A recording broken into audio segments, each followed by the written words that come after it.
les amis, nous voici arrivés à Manin. Alors à Manin c'est le lieu du festival Boogie Around the Shack. C'est aussi là où je vais rencontrer Hervé Loison pour une interview exclusive sur la contrebasse rockabilly. Du coup, let's go.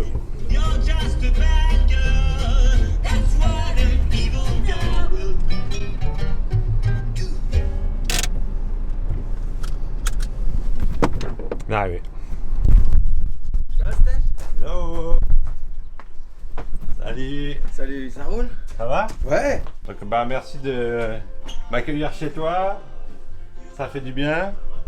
Hello tout le monde. Donc on va se prendre un petit café. Yes, c'est ça. On se fait un petit café puis après on s'installe pour vous parler de contrebasse. Welcome in the shack.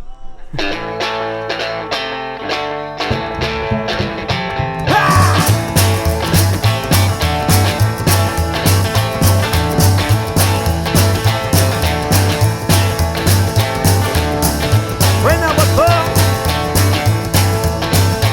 my mother wanted to hear my brother cry. No son came from a noisy man. And at school, the teacher had me to recite a poem. No son came from a noisy man. I was 12, a young girl wanted to hear my love. When I saw came, come on, know it's a man.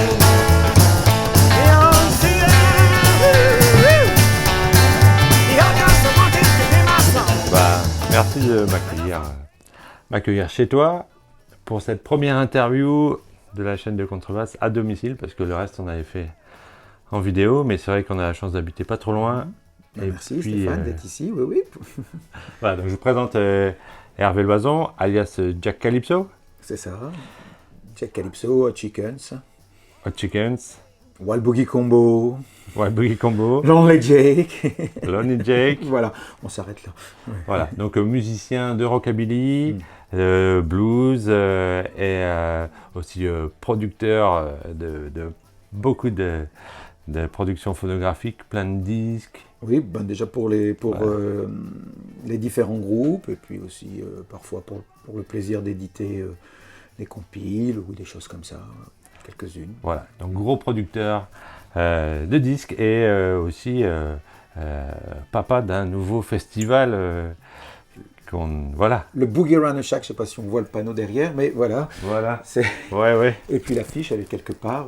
Ah, elle est là-bas. On peut pas la voir. Ah, on va montrer les affiches. Puis on va montrer quelques images du festival donc, qui se déroulent ici. Mississippi est beaucoup présent ici. Et le Boogie Around the Shack, c'est effectivement un festival qui est né il y a 2 ans. On a eu la chance de pouvoir le faire l'année dernière, puisque maintenant on peut parler de l'année dernière, malgré les difficultés du Covid, mais c'était un mois un petit peu plus tranquille, avec masque, on a pu faire le festival. Et c'est effectivement blues, c'est dans l'esprit des pique-niques que j'ai eu la chance de vivre en faisant un voyage dans le Mississippi, les pique-niques dans les petits villages du Mississippi avec les Blacks qui jouent le blues sur un vieux camion. Enfin voilà, des trucs qui n'étaient pas des grands festivals ou des choses comme ça, qui étaient des choses très intimes, c'est ce que je voulais faire. Enfin, voilà, c'est ça, le Boogie Around the Shack Festival. Voilà, donc on est comme à la maison, mais bon, la maison fait voyager déjà, on est déjà dans le Mississippi directement. Un petit peu, oui. Un petit peu, voilà. Donc même si c'est dans le fin fond du Nord-Pas-de-Calais, en fait, c'est les racines, ces racines dont on est fier. Faut le dire. Ah oui, complètement. Voilà. D'ailleurs, sur un album de Wild Boogie Combo, on peut voir une fosse, l'image d'une fosse, la fosse 9 qui était celle de mon enfance dans la ville d'Annequin. Et j'ai pour habitude de dire que c'est mon Mississippi. D'ailleurs, ici, de toute façon, on n'a pas grande différence quelque part parce qu'on a les mines de charbon comme il pouvait y avoir dans le Kentucky quand il y a eu la naissance du folk, etc. avec tous les artistes des années 30 et tous les gens qui avaient émigré justement là-bas aussi, je pense, beaucoup d'Européens pour travailler dans les mines américaines aux USA, Donc on a une sorte de Mississippi pour moi ici. Voilà. C'est une région de travailleurs. Et c'est une musique de travailleurs souvent d'ailleurs. Oui, une musique qui se faisait après le travail. Voilà. Ouais, exactement. Le folk pour les blancs, le blues pour ceux qui avaient ramassé le coton pour les noirs. Donc c'est deux musiques que j'aime beaucoup. Voilà, donc un festival Roots dont voilà. On vous montre quelques images là. Et puis... Premier dimanche du mois d'août. Premier dimanche du mois d'août. Et du coup, on veut parler de contrebasse, mais de ta carrière musicale. Donc, je sais qu'il n'y a pas que la contrebasse. Voilà, tu es aussi guitariste, chanteur. Et moi, je t'ai connu quand tu parles le groupe des Hot Chickens, avec un type de contrebasse assez dingue, assez extrême. Oui. Et comment t'es rentré là-dedans? C'est pour ça, déjà, on pourrait préciser, quand tu dis musicien, je ne me qualifie pas déjà de musicien, parce que je pense que parmi tous les gens que tu as pu interviewer jusque maintenant, je suis peut-être le seul à ne pas savoir lire la musique. Et surtout... non, pas du tout, self-made. Voilà, autodidacte, je ne sais pas comment on peut autodidacte, comment on peut dire ça, mais... donc j'ai déjà du mal à toujours dire que je suis musicien. Voilà, je prends un instrument et je sais taper bien sûr des accords, comme sur une contrebasse, taper les notes, mais tout se fait un petit peu au feeling des morceaux aussi que j'ai écoutés depuis des années. Voilà, parce que tout ça a démarré, puisque je crois que c'était ça ta question. Quand est-ce que en 1977, je suis tombé dans la marmite, j'avais 13 ans, et c'est avec Elvis, qui était aussi autodidacte. Voilà, donc grand fan d'Elvis. C'est ça, après... Je ne savais pas plaquer un accord, mais voilà. Voilà, bon, c'était juste pour la petite parenthèse. Voilà. Ceci dit, voilà, tu traverses l'Europe entière et tu as un booking, une vie de musicien à temps complet. J'ai quand même une vie de musicien, oui, à temps complet, c'est mon métier. Oui. Tu traverses, voilà, les programmes de concert étaient complètement dingues. Et maintenant, les programmes de concert sont dingues sur ton Facebook. Beaucoup de live, beaucoup d'activités, beaucoup d'énergie. Oui, parce que, bon, voilà, on était, comme tout le monde, on était un petit peu, même beaucoup, stoppé avec cette période du Covid. Et moi, je ne souhaitais pas m'arrêter. Et j'ai toujours envie de faire des choses. Et donc, j'ai continué à enregistrer des albums. À distance, et on a fait quelque chose aussi ensemble, Stéphane, sur un morceau d'Elvis, continuer à faire des Facebook Live, enfin voilà, être toujours actif. Toujours actif. Et du coup, la contrebasse, pour revenir au sujet... Ah oui, c'est quand même... Voilà, donc en 77, tu commences la musique, et quand est-ce que la contrebasse rentre dans ta carrière? Pas tout de suite. Enfin, c'est d'abord la basse électrique. J'intègre un groupe qui s'appelle les Corals, d'ailleurs, où on vient de sortir un album... Voilà, on a profité aussi du temps de cette période de lockdown, de confinement, pour réfléchir à comment sortir des vieilles bandes que j'avais chez moi. Donc ce groupe Corals, qui est mon premier groupe dans les années 80, exactement, je suis rentré fin 79, début 80, et avec ce groupe, on a enregistré, et je jouais la basse, c'était la basse électrique, voilà. Et la contrebasse est arrivée, je pense, en 82, 83. Ma première contrebasse. Donc j'étais jeune, j'avais 19 ans, 18 ans, 19 ans. Voilà, et c'est avec des tout petits boulots que je me suis offert ma première contrebasse donc c'était à cette époque. Le Graal. Parce qu'il faut dire, dans la musique que tu aimes, on va dire, le background, c'est rockabilly. C'est rockabilly, et donc, oui. Voilà, la contrebasse, c'est mythique quand même. C'est plus que, oui, c'est mythique. C'est même presque indispensable. C'est indispensable. Même des fois trop. Parce que pour les fans, les puristes, un groupe de rockabilly qui se présente généralement sans contrebasse... Voilà. D'ailleurs, tu as passé... Les amateurs font un peu la par au-dessus de ça, parce qu'après une grosse carrière, les Hot Chickens qui ont un succès fabuleux, à la contrebasse, voilà, parfois maintenant tu ressors la basse électrique sans complexe, et puis il n'y a pas de frontière. Non, voilà. Parce que bon, heureusement, la basse électrique, elle fait partie aussi de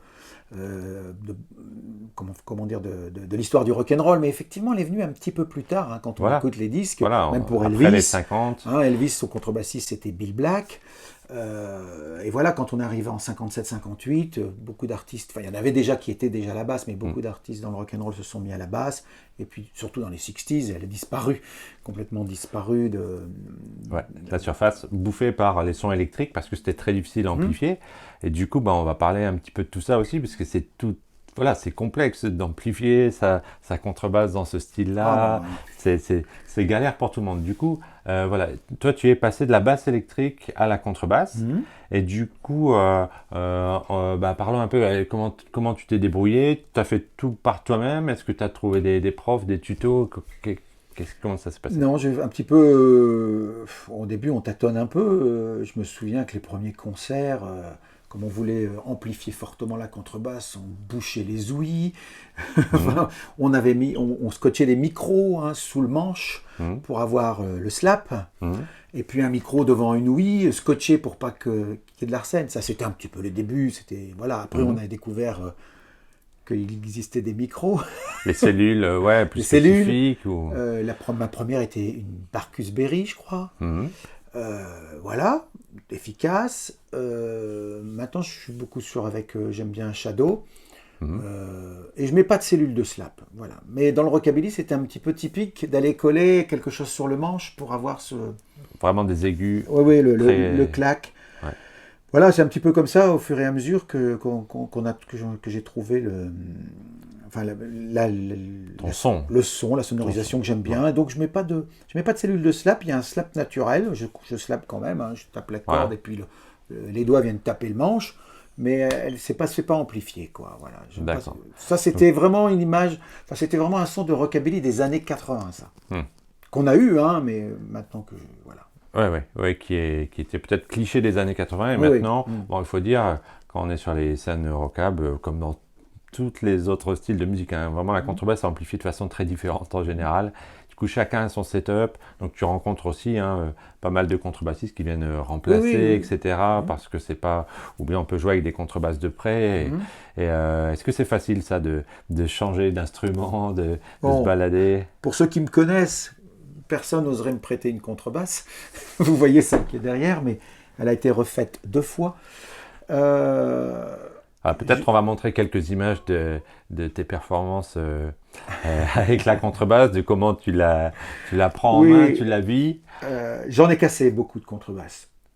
Pour être honnête, j'ai dû casser 15, 20 Voilà. contrebasses, je sais Serial pas. killer, entre 15 et 20. Oui. Et Ça fait partie du désolé show pour aussi. tous les amoureux de la contrebasse, mais voilà, c'était pas le jeu du début. Au début, j'étais, je pense, très précautionneux avec cet instrument, et puis c'était les débuts. Et puis les choses sont devenues de plus en plus énergiques. Il y a eu aussi une vague de psychobilly qui m'a vachement intéressé. Où là, on parlait du slap. Alors là, c'est le slap, il n'y a plus que la cellule de slap qui est sonorisée. Ça claque et ça joue vite. Donc j'ai eu ma courte période de psychobilly et on sait très bien que voilà, les contrebasses, elles sont peinturées avec des têtes de mort ou des choses comme ça. Elles sont jetées en l'air, on se couche. Enfin, mais ça existait déjà. Il y a des photos des musiciens de Bill Haley avec Marshall Little, je crois que c'était le contrebassiste de Bill Haley, qui est complètement couché sur la contrebasse. Et j'ai vu des photos aussi des concerts de Sonny Burgess, je crois, ou Roy Orbison, je ne sais plus, mais avec le contrebassiste monté sur son instrument. Donc tout ça est venu au fur et à mesure, moi-même, de monter sur l'instrument, de me coucher sur l'instrument, de jeter l'instrument, et donc des fois de claquer l'instrument au sol, et vous savez que c'est fragile, donc on casse. La première chose qui cassait, c'était soit en bas, et il fallait recoller, Ouais. ou soit en haut, parce que je pouvais taper sur l'instrument des fois. Sur les éclisses, sur le côté. Quand on faisait un beat de blues, Mm. et on explosait la contrebasse. Donc, j'en ai cassé beaucoup. Et j'ai eu une période, c'était 2 contrebasses par an. Et donc, je dois avouer que c'est donc des contrebasses bon marché, que j'étais obligé Heureusement. de Ouais. rentrer. Je ne pouvais pas rentrer un instrument haut de gamme. Le plus bel instrument que j'ai eu, je crois que c'est une Framus Cutaway, Ouais. que j'ai malheureusement cassé aussi. Ouais. Mais Sunbird, et acheté au Salon de la Musique, je crois, à Paris, Porte de la Villette, enfin dans un truc justement de jazz ou musique du monde. Je m'étais fait ce plaisir, mais elle était très fine et c'était pas bon pour moi. Le bois était très fin et une fois je suis passé la main au travers ou la botte au travers, je ne sais plus. Mais après j'ai eu d'autres contrebasses qui n'étaient plus du tout des marques, qui étaient des contrebasses bon marché. Et Ouais. quand une fois Contreplaqué, solide, voilà, et quand sale elles critère. étaient cassées, c'était l'occasion de la repeindre. Mhm. Il y a eu des roses. très typique rockabilly, et des contrebasses roses, blanches, bleu électrique, noir mat comme celle-ci.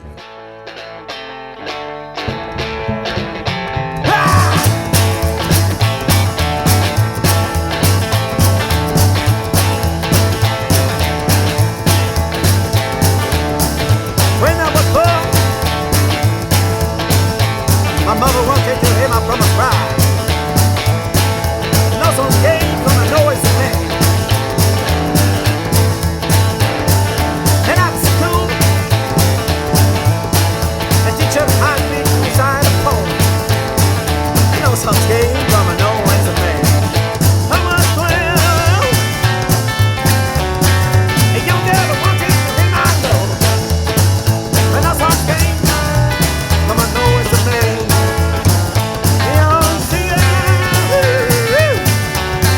The young girls wanted to hear my song.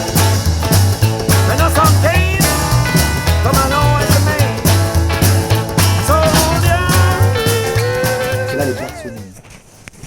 Black Sonnet. Et c'est du black, comment on appelle ça? Tu sais ce qu'on met sur les pare-chocs de voiture et tout, une espèce de Ah oui. goudron. Ah d'accord. À l'intérieur. Du Black Sonnet. À l'intérieur. Ouais. Du coup, elle est vraiment renforcée. Ouais, là elle tient. D'accord. Alors, au Et elle niveau tient, tu l'as depuis combien de temps celle-là? celle-là, c'est une que j'ai le plus. J'arrive à celle-là, comme elle était réparée, je crois que c'est depuis l'album de Victor. Victor il m'a demandé d'acheter une contrebasse pour avoir un instrument de qualité dès qu'on faisait le prise de son. Puis, de toute façon, je devais racheter. Donc, j'ai acheté une contrebasse un petit peu plus chère que d'habitude, mais pas trop. Voilà, j'ai changé les cordes. Et voilà, et donc celle-ci, elle a été cassée 2 ou 3 fois et on l'a réparée 2 ou 3 D'accord. fois. Donc tu as ton luthier, ton On est homme de reparti, main là. là. Ouais, on est reparti. Ouais, Ah bon, d'accord. Ouais, c'est comme on Alors, veut. Et du coup, ouais, cette contrebasse là, elle est.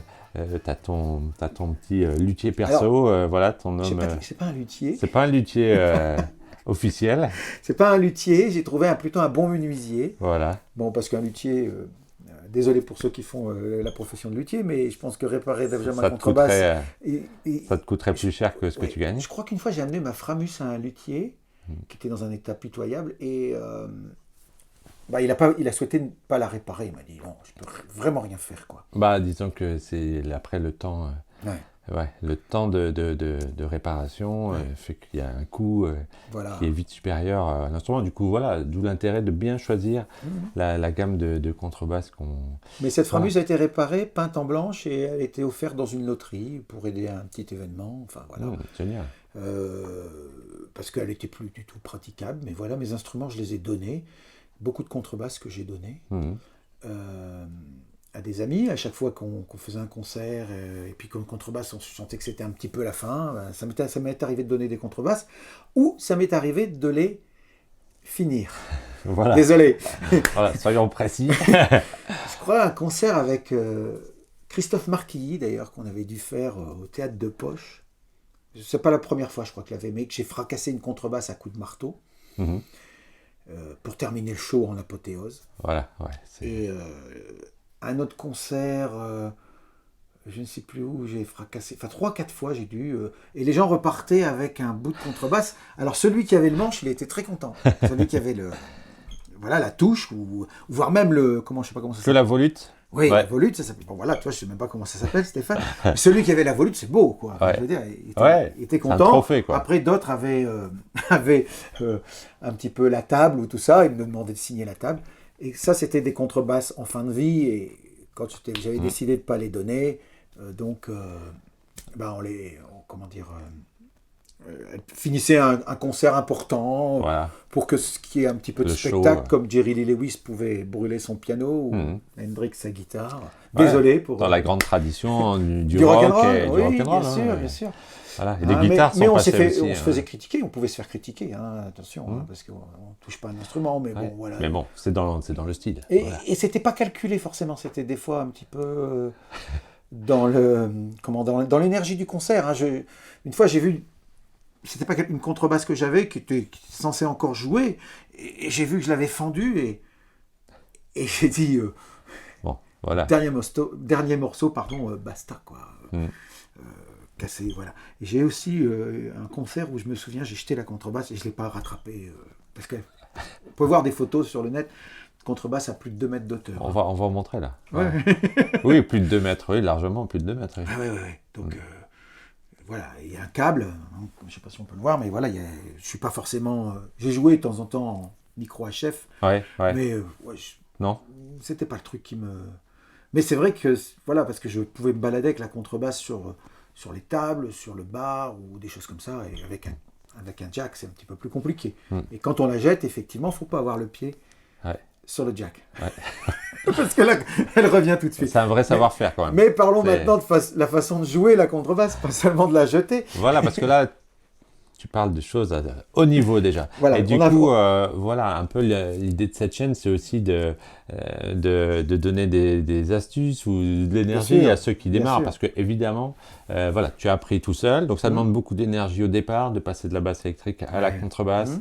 De se repérer sur le manche, de jouer le plus juste possible, que ce soit dans n'importe quel style de musique. Et puis il y a des musiciens aussi qui sont contrebassistes d'un autre style, voilà, qui font du jazz ou de la musique classique ou autre, qui aimeraient comprendre ce que c'est. Parce que moi, c'est un peu ce qui m'est arrivé quand je venais te voir en concert. On ne se connaissait pas encore, mais je venais voir les Hot Chickens bon, je m'intéressais à tous les types de contrebasse, c'est ce qu'il y a dans cette chaîne déjà. Mais vraiment, voilà, c'est un domaine à part entière et que ce soit les cordes, que ce soit la façon de slapper. Bon, c'est l'héritage un peu du slap du jazz, mais qui a quand même trouvé son style à lui. Et du coup, peut-être, la première question, c'est comment tu customises ta contrebasse. Tu achètes une contrebasse bon marché, quel est le plus important pour toi? La contrebasse bon marché, ou des fois, en faisant un petit effort. Maintenant, je peux permettre, parce que je ne casse plus de contrebasse tous les ans. Donc, j'ai investi un petit peu plus. Ceci dit, elle a été réparée plusieurs fois. Mais après, c'est effectivement changer tout de suite le jeu de cordes. Voilà, ce sont les cordes. Ouais. Alors, je ne sais pas si tu pourras peut-être faire voir. J'ai le jeu ici qui vient d'un Allemand, un Allemand qui fabrique ses cordes. Là, celles-ci, elles sont extraordinaires. Goethe-like. Ouais. Moi, je n'ai pas les lunettes, je ne vois pas. Non, mais je reconnais cette boîte caractéristique qu'on va montrer. Et c'est les cordes noires. Mais pendant longtemps, j'ai joué avec Rotosound. Rotosound. Enfin, avant ça, je jouais avec Rotosound parce que c'était les cordes pour le psychobilly, mais aussi pour le rockabilly parce qu'il y a de l'attaque, il y a du slap. On peut slapper correctement, on a tout de suite de la dynamique. Mais avant ça, j'ai joué aussi longtemps avec des cordes métal. Qu'est-ce que je me suis abîmé les doigts en faisant du slap. Mais je pense qu'ensuite, je les avais vraiment adaptés. Enfin, les doigts étaient habitués, quoi. Je pouvais jouer avec des cordes métal que je n'avais plus du tout de galles ou de cloques ou de choses comme ça. Ouais. Hein, en slapant très très fort. Là, je m'inquiète un peu, on est en lockdown, on est en confinement, c'est-à-dire que c'est tous les contrebassistes voient leurs cornes fondre. Du coup, on s'entraîne, on fait des exercices que pour garder la corne. Parce que je pense que le premier concert où ça va slapper, ça va faire mal. Ça va revenir. La cloque, là, au deuxième morceau direct. Voilà. Mais voilà, donc pendant longtemps, les cordes métal, parce qu'elles avaient beaucoup aussi d'attaque, de dynamique. Puis après, je suis passé au nylon. J'ai fait une fois le boyau, mais enfin voilà, après... le jeu de corde boyau, on le sait, est beaucoup plus cher. Etc. Voilà, c'est un son qui est génial, le boyau, mais bon, alors moi j'ai fait longtemps, parce que voilà, en puriste du jazz du début de siècle, vraiment j'adore, et du coup j'ai utilisé aussi un peu en rockab en venant jouer avec toi, mais effectivement ça tient beaucoup moins bien l'accord encore que les cordes en nylon. Dès qu'il fait chaud, etc., ça bouge énormément, il faut s'accorder entre chaque morceau. Avec l'hygrométrie, ça bouge et ça coûte vraiment une blinde. Ça coûte le prix d'une contrebasse bon marché, le jeu. La bonne solution, c'était vraiment ces cordes en nylon, là, donc les dernières que j'ai eues, qui sont à peu près l'équivalent de Rotosound et qui ont un son à la fois, comment dire, un petit peu doux, comment on appelle ça, un petit peu deep, voilà. Oui, c'est rond. Rond, voilà, rond, cherchez le mot, un son rond tout en ayant du slap. Parce que des fois, la corde nylon avait un son un peu gling-gling, un peu... Ouais, il n'y a rien dedans. Voilà. Et ça, c'est vraiment la corde idée. Je suis vraiment content. Il y a quand même du gras dedans. Voilà, avec tout ça avec le shadow qui est posé sur le chevalet. Moi, c'est... Voilà. J'ai surpris quelques contrebassistes qui s'étaient super équipés, à qui j'ai déjà prêté ma contrebasse, et qui m'ont dit, mais c'est quoi tes cordes, c'est quoi? Je sais pas, j'ai trouvé mon truc. Bah, chacun trouve son truc avec ses doigts, sa façon de jouer. Le volume aussi auquel on joue acoustique est très différent suivant chaque musicien. Et du coup, comment tu as abordé le slap? Parce que de la basse électrique à la contrebasse, ce qui est vraiment caractéristique, c'est cette main droite. Oui, comment alors tu as bossé ça? je suis pas comment dire, un grand technicien du slap, parce que dans le rockabilly et surtout dans le psychobilly, on connaît les doubles et les triples Il y a slap. des gens très très forts, ouais. Moi, comme je suis spécialistes, ça. gaucher et que je joue malheureusement, enfin je joue à droite, je pense que je dois avoir un problème de synchro. Je ne sais pas faire le.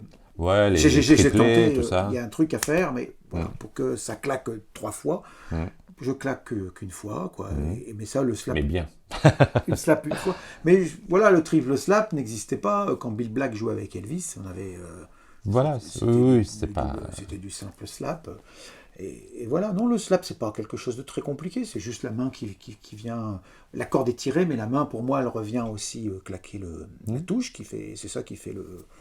Voilà. Claque, quoi. Donc voilà, c'est plus le setup qui va te permettre d'avoir ce son-là qui compte. Bon, puis après, il y a les années de pratique aussi qui créent une main droite, la corne, les muscles qui s'adaptent. Et question main gauche, est-ce que ça a été compliqué de passer de la basse électrique? Est-ce que tu as mis des repères sur la contrebasse? J'ai mis des repères, oui. Ouais. Oui, on met des repères parce qu'il y a, je pense que déjà, comment dire, c'est pas le même écart. C'est pas le même diapason. Oui, tout à fait. Voilà. Alors allez voir la petite vidéo sur les repères sur la contrebasse qui s'affiche. C'est beaucoup à l'oreille maintenant, c'est beaucoup à l'oreille. Voilà. Alors des fois ça tape un peu à côté. On joue pas toujours très juste à cet instrument. Ouais. L'avantage du rockabilly, c'est que c'est avant tout un instrument qui est là pour apporter du tempo avec le batteur, en fin de compte. Le batteur qui peut aussi, comment dire, un petit peu supporter le slap en claquant un peu sur le rebord de la caisse claire, tout ça, si ça tape en même temps. On a juste une sorte de locomotive, voilà. Effectivement, quand on se met à jouer des ballades, là, il faut, parce qu'il y en a quelques-unes dans le rockabilly, il faut retrouver la précision. Il faut retrouver un peu plus de précision, quoi. Mais dans le rock'n'roll, bon, voilà, en plus, c'est souvent des cordes open, on joue en mi, on joue en la, donc la première corde frappée est le mi ou le voilà, la. Du coup, c'est vraiment important par rapport à la basse électrique d'utiliser beaucoup de cordes à vide pour se repérer régulièrement sur la tonalité. On joue pas les mêmes lignes de basse. Ah oui, non, c'est pas du tout, voilà, bon, voilà. Et on entend moins, je pense, sur la contrebasse, fort heureusement, quand on met un petit peu la main à côté, que sur une basse, c'est pas la peine, quoi. Je veux dire, si les aigus sont pas gérés de la même façon. Voilà. Après, tout dépend de la prise de son, mais comme je dis, voilà, dans le rock'n'roll, c'est avant tout une énergie collective entre la batterie, la guitare et la contrebasse, et tout ça fait une sorte de mayonnaise. Voilà. Bien sûr, il faut s'appliquer à être le plus juste possible, mais voilà, quand on joue parce que le rockabilly, le rock'n'roll, c'est 3 accords, c'est mi, la, si, voilà, on pourrait faire... Voilà, les arpèges qu'il faut travailler. Voilà, mi, la, si, c'est 3 accords, 12 mesures, les 12 mesures du blues, qu'on retranscrit dans le rock'n'roll. On pourrait jouer 2 notes voilà, c'est juste le beat, qu'on est en mi, si, la, mi, voilà, si, tonique si. Quinte, c'est vraiment important sur chaque. Et là, selon un petit peu le type de morceau, si c'est quelque chose un petit peu, soit un beat bien rockabilly ou un truc un petit peu plus country, il y a une façon différente de jouer, mais ok. soit en walking ou soit en slap. En slap. Ouais. Walking ou slap, tu alternes les deux, et ça aussi c'est quelque chose d'assez précis quand on rentre dans le domaine du rockab. Les morceaux n'ont pas du tout la même énergie, donc c'est important le rôle du bassiste. Et quand est-ce que tu décides de passer slap ou walking? Est-ce que c'est un critère important? Oui, ça peut être un critère important, par exemple dans le solo où on peut faire un slap mais qui est plus intense, plus doublé, triplé, enfin sans faire de triple slap, je veux dire, mais tu ajoutes la walking pour pousser le solo. Comme je disais un petit peu plus tôt, comme je ne lis pas la musique, mais je suppose qu'on passe de jouer à la blanche à la noire, ou voilà. Ouais, c'est exactement ça, ouais, bien sûr. Plutôt et d'un seul coup, on fait on est toujours sur la même mesure, enfin sur le même Mais on a juste donné un peu une pulse supplémentaire parce que c'est le moment du solo, ou c'est le refrain, ou voilà. C'est ça. D'accord. Voilà. Mais là, Je tu parle fais- pas musique, hein, je parle comment. Si, mais aussi c'est une musique de transmission orale. Du coup, voilà, il n'y a pas de partition, etc. Et si vous voulez rentrer dans ce type de musique, il faut faire du relevé. Donc beaucoup écouter de musique. Moi, Voilà. c'est ça, j'ai beaucoup écouté de musique et comme je disais tout à l'heure, autodidacte, je cherche les notes. Voilà. Et en jouant d'un autre instrument qui est la guitare, où c'est pareil, où j'avais pour habitude de jouer sur 3 ou 4 accords, hein, les accords de rock'n'roll ou rock'n'roll ballade en ajoutant juste un mineur. Fort heureusement, c'est un des points positifs du confinement. Je me suis attaqué à des morceaux, j'ai pris le temps, là c'est toujours du travail en fin de compte, mais c'est très positif pour jouer des morceaux un petit peu plus compliqués, avec des diminués, des augmentés. Une harmonie de dingue. Voilà, mais parce Voilà. que je m'étais attaqué à des morceaux d'Elvis plutôt années 60, où il y avait effectivement de l'écriture un petit peu plus... Voilà, du vrai. Ouais. Oui, c'est Mais c'est l'harmonie fort, pop, enfin, je veux dire, fort intéressant, fort plaisant. En fin de compte, quand on est content quand on a réussi à sortir quelque chose en disant tiens, je me sentais pas capable de faire. Parce que c'est ça, en fin de compte, on se conforte aussi un petit peu. Voilà, dans ce qu'on sortir fait. de sa zone de confort. Bon, Voilà. Vraiment, la contrebasse, c'est ça. Hein. Il faut toujours sortir de sa zone de confort. Bon, maintenant, tu la maîtrises. Voilà, ça fait partie de toi. Et j'aimerais aborder un dernier point qui est le fait de chanter en jouant la contrebasse. C'est quelque chose quand même de pas facile pour beaucoup de gens. En particulier, hein, il y a quelques vidéos là de gens qui expliquent qu'ils ont du mal à le faire ou comment le faire. Mais plus qu'à la guitare, on connaît les guitaristes chanteurs, les pianistes. Ouais, ouais. Mais jouer la basse en même temps, comment Écoute, tu là, abordes j'y ça? pense, je sais pas comment ça se passe là, parce que Ouais. moi ça marche.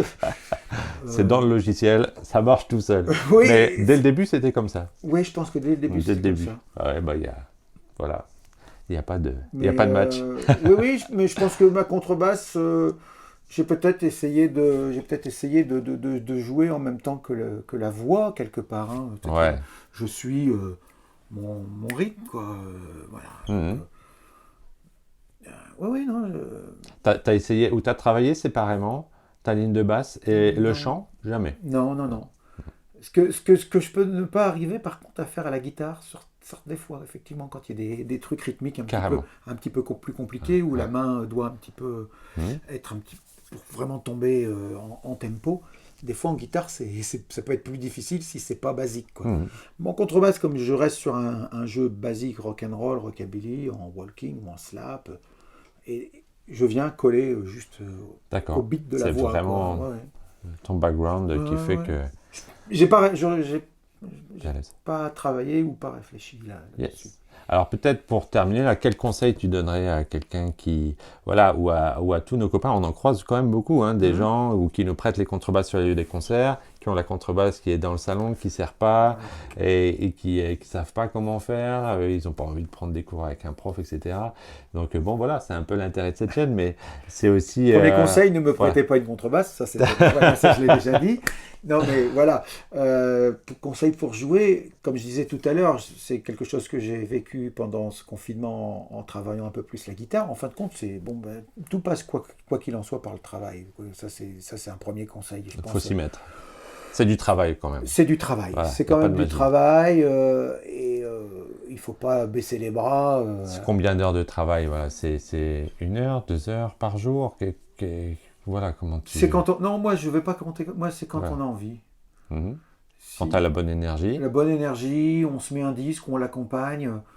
On est... ça c'est la clé. Faire du relevé, Ouais. de jouer avec soit des vidéos, Oui, de oui. regarder les gens, de jouer avec. On prend déjà du plaisir parce qu'on s'est mis un disque, parce que voilà, et du coup peut-être que de 1 heure où on avait prévu de travailler, on va travailler 2 heures parce qu'on est bien. Mm. Et si on n'a pas envie, enfin moi je veux dire, je me force pas quoi. Je me pose pas, voilà. Ce que j'ai fait justement pendant le confinement pour la guitare, hein, même pour mes lives Facebook, je me suis jamais imposé en me disant là maintenant faut y aller. Voilà. Non. Oui, mais après les débutants on sont souvent rebutés, ils tombent sur des difficultés et garder cette motivation, de dire voilà, on va jouer avec un disque qu'on aime bien, on va Oui. se faire plaisir, On va mais il simple faut au passer début. du temps sur l'instrument. Oui, Ça, puis on va simple au début. De toute façon, comme je disais, avec 3 notes déjà, on fait quelque chose. C'est-à-dire que on va simple. on pourrait jouer un morceau en mi la si ou en sol, sol doré, Mhm. et on tire une corde. Ensuite, on tape le do. On Ouais. revient, on compte bien les mesures. Bien compter, Quand on bien change. écouter, bien analyser. Voilà, comme je disais, si c'est pour le rock'n'roll, rockabilly, de toute façon, c'est 12 mesures. Hein. C'est 1, 2, 3, 4, 1, 2, 3, 4. Et on a fait 4 mesures. Mhm. Et après, on sait qu'on change. Normalement, hein. Attention, il y a quelques pièges des fois. Bien sûr. Les mecs qui ont écrit les morceaux n'ont pas toujours respecté cette... Mais voilà, mais ça, déjà, on peut s'amuser à accompagner. Hein. Sol, sol, sol, do, do, sol. Voilà, sol. rester simple. Donc Voilà. mettre un disque, jouer avec un disque, Ouais. rester simple, bien compter, Hum. et puis surtout écouter Oui, ce oui. qui se passe. Voilà, Mhm. pas surjouer par au-dessus et Oui. puis Puis écouter. pas se baisser les bras parce qu'on se dit ah oui, mais je fais juste une note. Ben non, c'est déjà ça. C'est ça qui est beau dans la basse en C'est fait. déjà ça. Je fais une note et j'accompagne. Hein, Voilà, et après, on essaye de compliquer un petit peu, on avance. Pour moi, c'est le meilleur truc, mais c'est. Voilà, c'est l'envie. Il faut, le premier Voilà. moteur, c'est l'envie. Booster votre envie. C'est l'envie de dire j'ai envie de faire ça. Voilà. Parce que des contrebassistes, oui, il y en a plein qui me demandaient, moi, ils voulaient me demander des cours à moi. Ouais. Je disais non, je suis pas musicien pour vous donner des cours, mais faut prendre l'instrument. C'est un modèle. Bon, il faut regarder les vidos YouTube d'Hervé Ouais. en concert directement.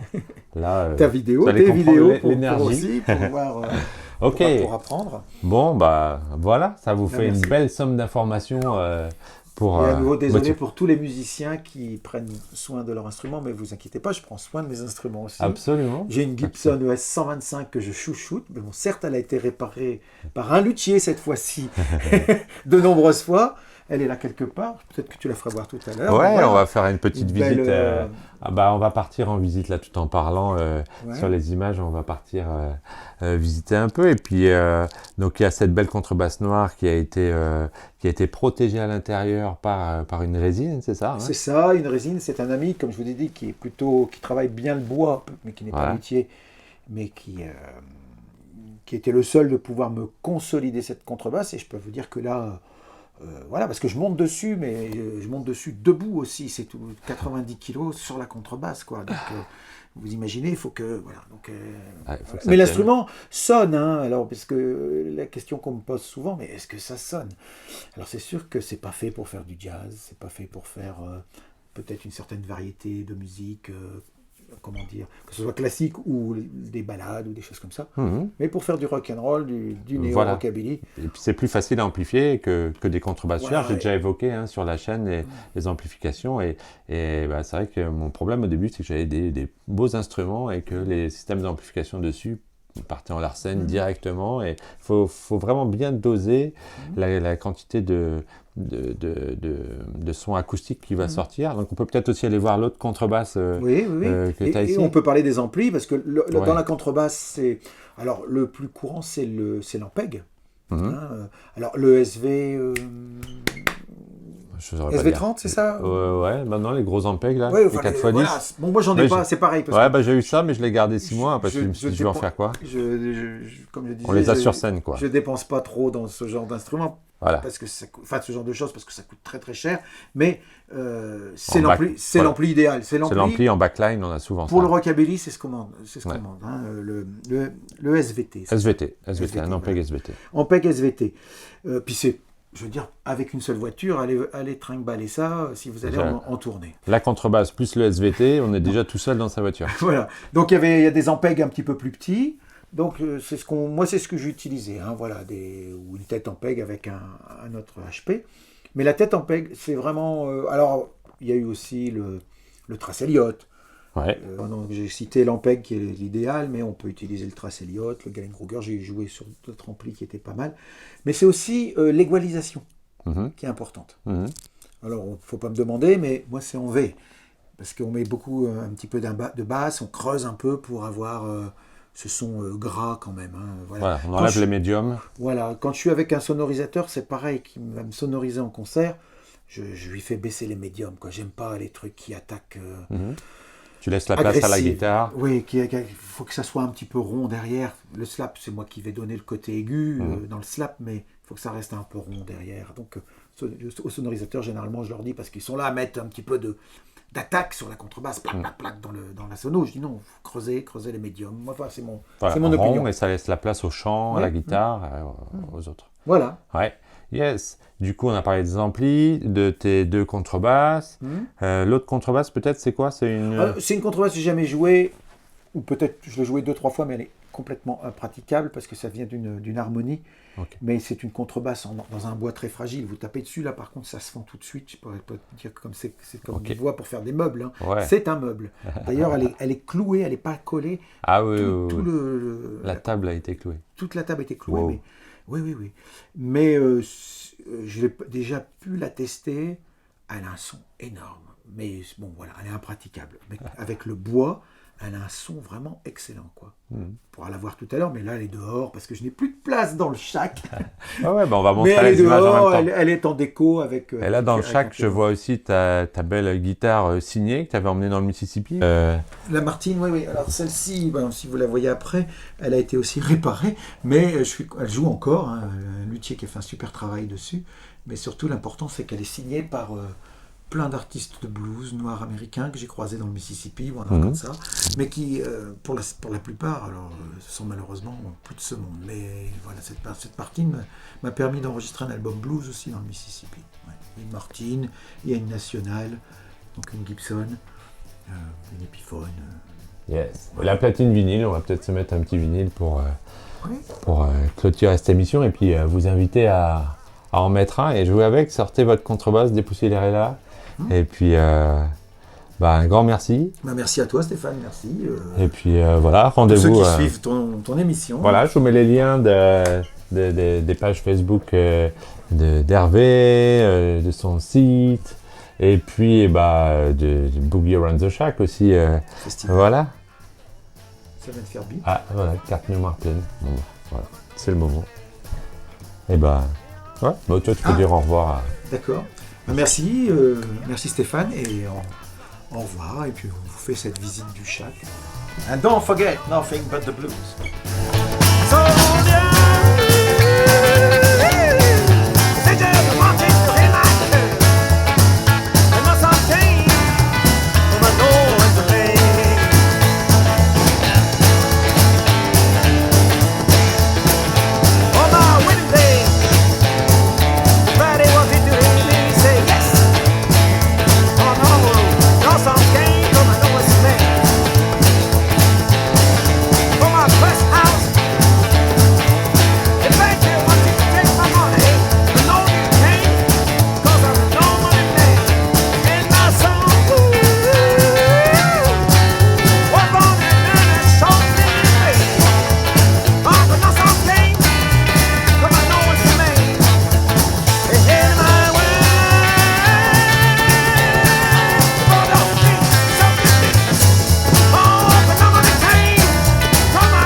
Judge wanted to know my reasons,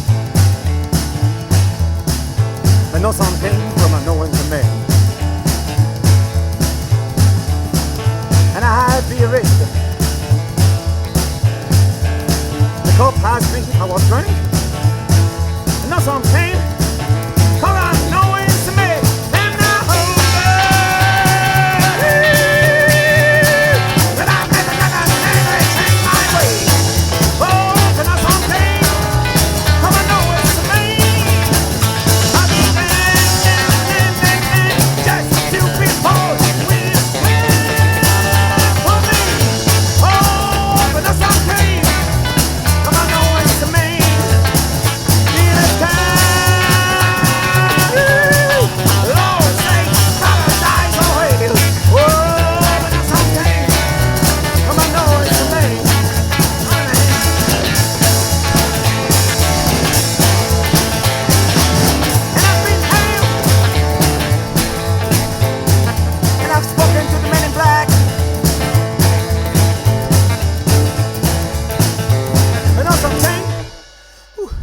cause I'm a no answer man.